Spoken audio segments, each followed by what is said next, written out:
El maestro dice a sus discípulos: no crean que he venido a acabar con la ley y los profetas. No he venido a terminarla, sino a darle plenitud.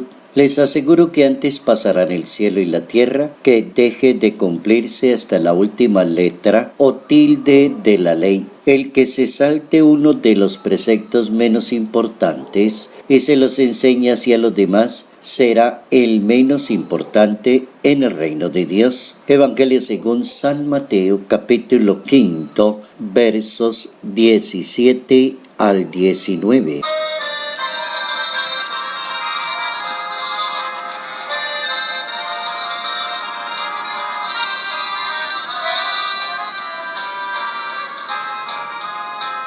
La fe no anula el cumplimiento de la ley. Notas amables a la palabra de Dios, miércoles 12 de junio, año 2019.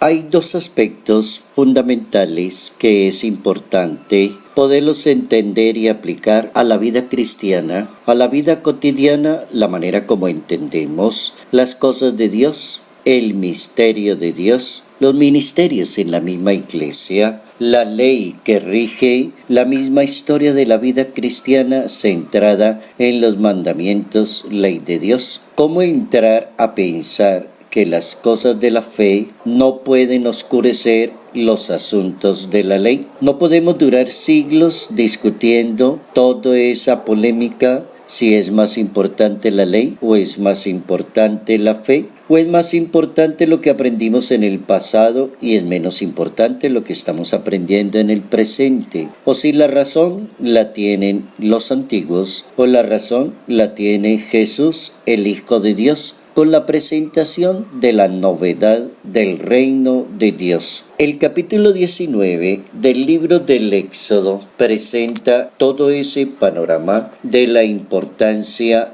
de la ley para el mundo judío. Y en ese capítulo la meta es la alianza de Dios. Y es la alianza de Dios porque allí está la Torá, el carácter sagrado que tiene la misma ley. La ley de Moisés, la ley enmarcada, la ley que hay que cumplir. Ese libro del Deuteronomio en la Santa Biblia inculca el cumplimiento de lo que significa la ley y es muy importante para un judío, en definitivamente la ley. Jesús quiere provocar dos cosas fundamentales: ser muy respetuoso con los asuntos de la ley, pero darle plenitud al asunto de la ley. San Pablo deja muy claro en su predicación que la ley escrita mata, pero el Espíritu da la vida. Cuando las personas se apegan demasiado a la letra de la ley, pero no hay espíritu de la interpretación de la ley, cuando la ley no contempla la misericordia y la bondad, cuando la ley no entra a examinar la situación, cuando en la ley no se distribuye a cada uno lo que le corresponde, las cosas ya no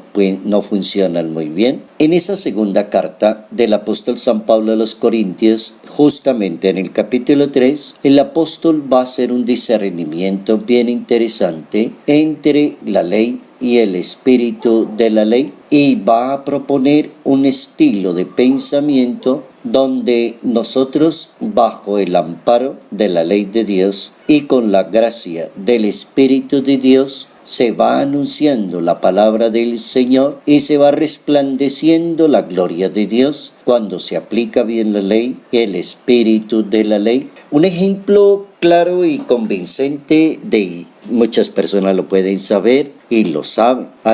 Es en materia de ley. ¿Qué manda la ley en cuanto al adulterio? Y le preguntan a Jesús el Nazareno, ¿qué manda la ley? Jesús dice, pues, de acuerdo a la ley de ustedes, quiero escucharla primero y después diré la mía. Y según la ley de Moisés, y según la ley que hemos tenido, los judíos le dicen al maestro que la persona debe morir según la ley. Y así tiene que ser. El maestro dice, la respuesta mía es la siguiente: ¿Alguien te ha condenado? La mujer contesta, nadie me ha condenado. Entonces vete y no lo vuelvas a hacer. Y si alguno no está de acuerdo con esa conclusión, que le lance la primera piedra. Esa es una enseñanza bastante profunda del maestro de Nazaret, cómo los asuntos de la ley se encuentran con los asuntos de la fe y cómo los asuntos de la ley a veces son marcantes en la sociedad, discriminan a las personas, o como diría el Papa Francisco, crean una división. El descarte le llama el Papa Francisco, descartar a las personas, descartar grupos, movimientos, razas, descartar la gente, y dice el Papa Francisco, eso no está bien. Por más que uno quiera dárselas de importante en materia de ley,